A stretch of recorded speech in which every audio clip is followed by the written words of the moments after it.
He once said, quietly, almost like a man revealing a secret he'd kept for decades, "You can tell a good director in 5 minutes. It doesn't take longer." That was Richard Widmark, the man whose smile could freeze blood and whose stare could cut through glass. But behind that calm, confident face hid a truth Hollywood rarely talks about. Richard Widmark wasn't just another actor from the Golden Age. He was the conscience of old Hollywood, a man who stood for professionalism, for respect, for the soul of acting itself. And yet, what he saw behind the bright lights and the studio glamour haunted him. He once told a close friend, "Some men act for art, others act for applause, and a few, they act for something darker." In today's story, we uncover that darkness. The 6 actors that Richard Widmark, one of Hollywood's most disciplined private men, could not stand. Men whose egos, habits, or sheer disregard for the craft made him quietly furious.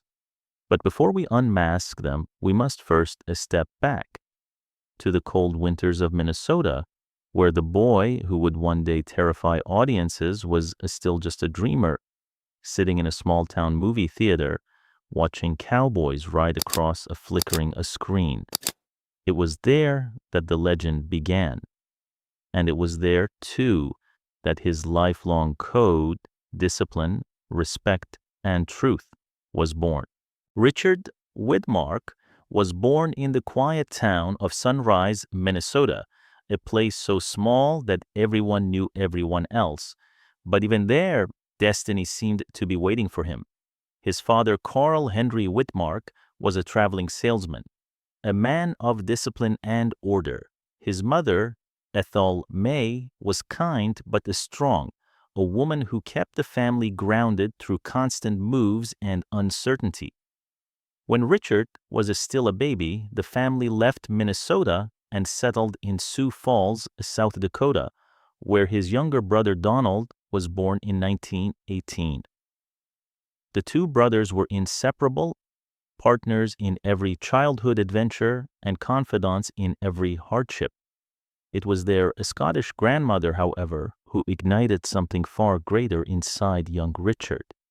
She adored the silent Western star Tom Mix, and she would take little Richard to the local theater too, sometimes 3 times a week.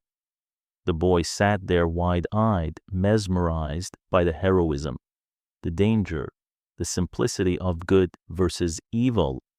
In those darkened theaters, a spark was lit, a spark that would define his life. But life wasn't easy. Because of Carl's traveling job, the family moved often before finally settling in Princeton, Illinois, where Carl opened a small bakery. The family lived right above it, a modest apartment that smelled of bread, sugar, and early morning hope. Richard attended Princeton High School, where he quickly became a standout, a bright student, a football player, and even class president. But during his junior year, the stability he cherished shattered. His parents separated. His mother stayed in Princeton to raise Richard and Donald alone. It was a quiet heartbreak, one that would later shape the way he saw loyalty, duty, and family. After graduating in 1932, Richard earned a scholarship to Lake Forest College, intending to study law. He was intelligent, disciplined, destined, it seemed, for a respectable life, but fate had other plans. At Lake Forest, Richard discovered something new, acting. At first, he was hesitant. Acting was too emotional, too exposed for a boy raised on restraint. But when he stood on stage for the first time, the silence of the audience wrapped around him like destiny whispering his name. And then he met Aurora Jean Hazelwood, a fellow drama student. She was warm, graceful, and sharp-witted, the kind of woman who made the world feel steady. She became not just his love, but his anchor.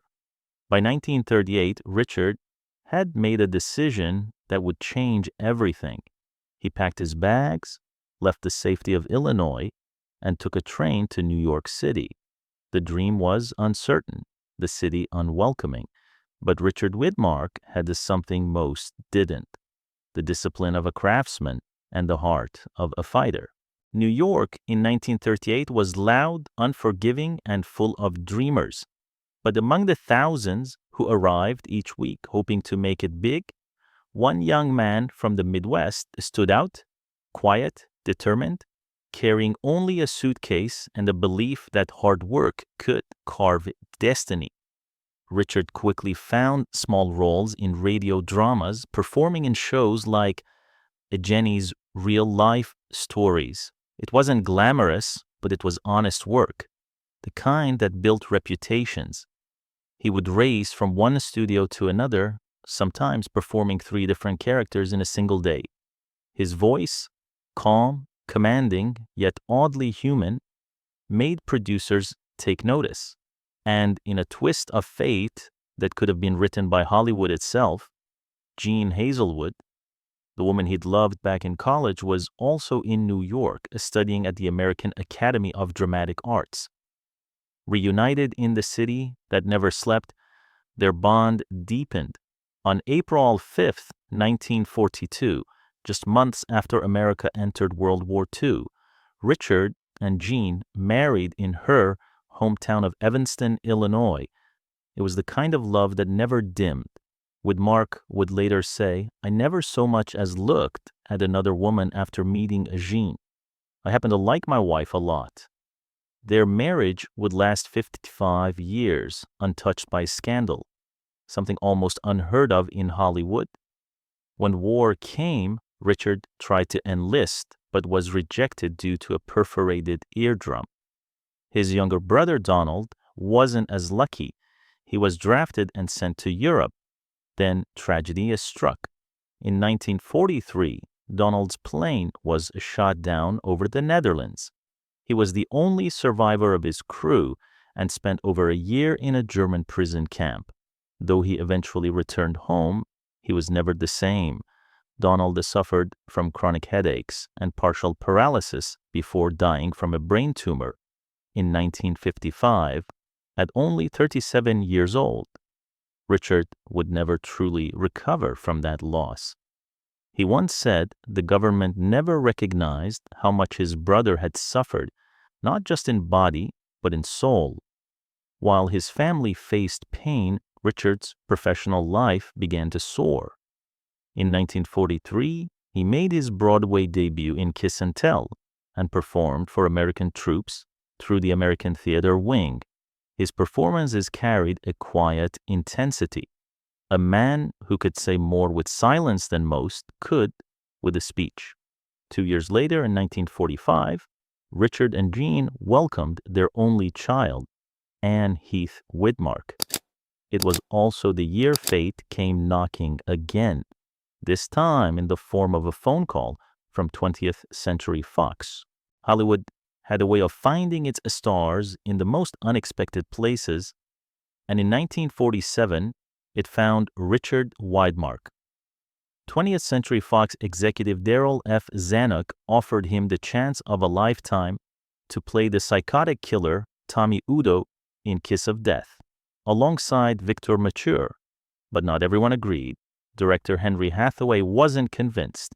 He thought Widmark looked too intelligent, too refined to play a cold-blooded murderer. He told Zanuck, "That man's forehead is too high for a killer." Zanuck refused to back down. "He's the one," he said. "You'll see." The tension between Hathaway and Widmark was palpable on set. Hathaway reportedly made the shoot difficult, challenging every move Richard made. Ironically, Widmark had only taken the role because it was being filmed in New York, close enough for him to be near his wife and newborn daughter. But then came the scene that changed everything. In his first ever film appearance, Richard Widmark rolled a wheelchair-bound woman to the top of a staircase, paused, and with a chilling, maniacal laugh, sent her tumbling down. That laugh, sharp, insane, unforgettable, would echo through Hollywood history. Audiences were stunned. Critics couldn't look away. Richard Widmark became an overnight sensation. His very first performance earned him an Academy Award nomination for Best Supporting Actor and a Golden Globe for Most Promising Newcomer. Years later, he would joke, "I thought this acting thing was easy. I haven't won anything since." But behind that joke was humility and a man who was genuinely terrified when he saw himself on a screen for the first time. "I looked at that face," he once said, "and thought, my God, who is that?" Fox knew they'd struck gold. They signed him to a 7-year contract, though his first deal paid little, but Widmark didn't care. What mattered was the work. By 1948, he was unstoppable. Yellow Sky with Gregory Peck, Roadhouse with Celeste Holm, The Street with No Name, each role adding another layer to his growing legend. He was no longer the newcomer from Illinois. He was Hollywood's new kind of a star, one who could make evil look intelligent, who could turn menace into art. By the early 1950s, Richard Widmark had become a symbol of Hollywood's golden age, the man who brought danger and dignity into the same frame. But behind that quiet intensity, there was something else. A man who took his craft seriously, maybe too seriously, for an industry built on ego. In 1950, he reunited with his old Broadway friend Elia Kazan, starring in Panic in the Streets. The production was shot on location in New Orleans, an ambitious move for its time, but the film's profits fell short and the project nearly sank under its own cost. Still, Widmark didn't care about box office numbers. He cared about the truth of performance. Then came No Way Out, 1950, a bold, racially charged drama co-starring Sidney Poitier. In one of his earliest roles, Richard played Ray Biddle, a vicious racist, a role he despised, but one he played with terrifying conviction. After each take, Widmark would turn to Poitier and say quietly, "Sid, you know this is just acting, right?" And Poitier, ever calm, would smile, "I know, Dick. I'm an actor too." That small exchange blossomed into one of the most genuine friendships in Hollywood history. Years later, Poitier would reveal that Widmark was the first white actor in Hollywood to ever invite him to dinner, a gesture so small yet so revolutionary for its time. It wasn't about race to Richard, it was about respect, but not everyone earned that respect. Those close to Widmark say there were 5 actors he simply couldn't stand, men whose arrogance or lack of discipline went against everything he believed about acting. Number 1, Frank Sinatra. Audiences loved him, but Widmark didn't. While working on The Detective, 1968, he grew furious with Sinatra's easygoing attitude. Frank would show up late, rush through scenes, and refuse rehearsals. To Widmark, that wasn't charm. It was disrespect. A crew member recalled, "Richard thought acting was sacred. Sinatra treated it like a side gig." Number 2, Marlon Brando. Widmark respected his talent, but loathed his chaos. Brando refused to learn his lines, improvised endlessly, and let his moods rule the set. Widmark once said, "Some actors need chaos to create. I prefer focus." Everyone knew exactly who he meant. Number 3, Tony Curtis. They worked together on The Long Ships, 1964. Curtis, ever the heartthrob, spent more time on his reflection than his script. Widmark saw right through it. He wasn't angry at who Curtis was, a friend said, but at who he pretended to be. Number 4, Robert Mitchum. Laid back, charming, often a little drunk, the rebel of Hollywood. Mitchum liked to brag he never prepared for a role. I just show up and say the lines, he'd joke. For Widmark, who studied every line, every gesture that was unbearable. You don't coast your way to greatness, he once muttered after watching Mitchum on the screen. Number 5, Kirk Douglas. This one surprised everyone. Both men were fierce, intense, storm-like, but that, perhaps, was the problem. Widmark once turned down a role opposite Douglas, saying, "There's only room for one storm in a scene, and Kirk brings the whole hurricane." Yet, despite these quiet resentments, Widmark never badmouthed anyone publicly. He believed professionalism was sacred and gossip was poison. By the late 1950s, Richard Widmark had already conquered Hollywood. Not through his scandal, not through charm, but through raw integrity. He wasn't the loudest man in the room. He was the one who listened, and perhaps that was why audiences trusted him. In 1957, he starred in Time Limit alongside Richard Basehart and June Lockhart, delivering one of his most nuanced performances. A year later came The Tunnel of Love with Doris Day, a rare comedy that showed Widmark's gentler side. Then The Law and Jake Wade with Robert Taylor reminded everyone that even among Hollywood's icons, Widmark's quiet steel was unmatched. When asked about fame, he simply said, "I don't care how famous an actor is, he can live a normal life if he wants to." In 1960, he took on one of his proudest roles, Jim Bowie in The Alamo, produced by John Wayne. Wayne originally wanted him for a different part, saying, "You're not big enough to play Jim Bowie." Widmark just smiled. "I will be." And he was. He followed with Two Rode Together, 1961, alongside James Stewart and Shirley Jones. Jones later confessed that Widmark was the only leading man she ever truly fell for. Not romantically, but with a quiet admiration. He was kind, protective, and real. Maybe that's why I loved him. That same year, he played the American prosecutor in Judgment at Nuremberg, sharing the screen with Spencer Tracy and Burt Lancaster, a film that defined moral courage. Then came the epic How the West Was Won, 1962, where he stood beside legends, John Wayne, Jimmy Stewart, Gregory Peck, Henry Fonda. It was cinema's Mount Olympus, and Widmark stood tall among gods. By the mid-60s, he and his wife Jean settled on a peaceful 20-acre ranch in Connecticut. Fame had lost its pull. He wanted quiet, family, and freedom. But life had other plans. In 1956, his mother passed away 1 year after his brother Donald. In 1969, his father Carl followed. Each loss left him more introspective, more distant from the Hollywood noise. Still, he worked. Murder on the Orient Express, 1974, Hanky Panky, 1982. Each role carried the mark of a craftsman. Yet by 1987, at 72, Widmark admitted, "I've realized in my old age, making movies just irritates me. I only have a few years left, and I don't want to spend 12 hours shooting 2 minutes of film." He had appeared in over 70 films, yet remained humble.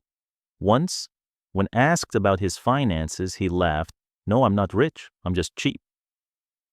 In 1990, he received one of his greatest honors, the D.W. Griffith Lifetime Achievement Award, presented by his dear friend Sidney Poitier. Widmark was overwhelmed. "Sid, you came all the way to California just for this?" Poitier smiled and said, "For you, Dick, I would have walked." But that same year, sorrow struck again. Jean, his beloved wife of 55 years, was diagnosed with Alzheimer's disease. Widmark left acting to care for her full-time. He only returned once, for True Colors, 1991, because he had promised.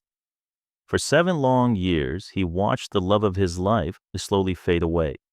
When Jean passed in 1997, a part of him died too. He sold their ranch soon after, saying quietly, "It's not home anymore. 2 years later, he remarried Susan Blanchard, a family friend who had cared deeply for Jean.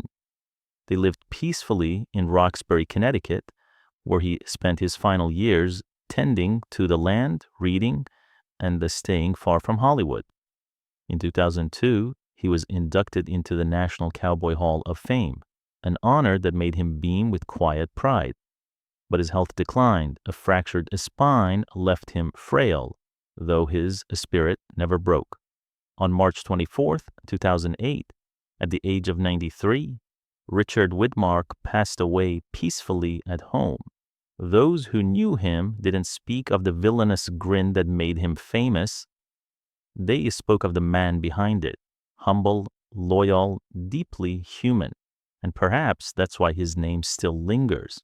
Because even in a town built on illusion, Richard Widmark remained real. In a city built on masks, Richard Widmark wore none. He didn't chase fame. He didn't crave attention. He simply did the work. To him, acting was not a performance. It was an obligation to truth, to craft, and to the people who sat in darkened theaters, believing in something greater than themselves. He once said quietly, "An actor owes respect to the story, to the audience, and to his fellow performers. Without that, the art dies." Maybe that's why his performances still echo, because they weren't just roles. They were reflections of a man who believed that integrity mattered more than applause. He played killers, cowboys, soldiers, and heroes.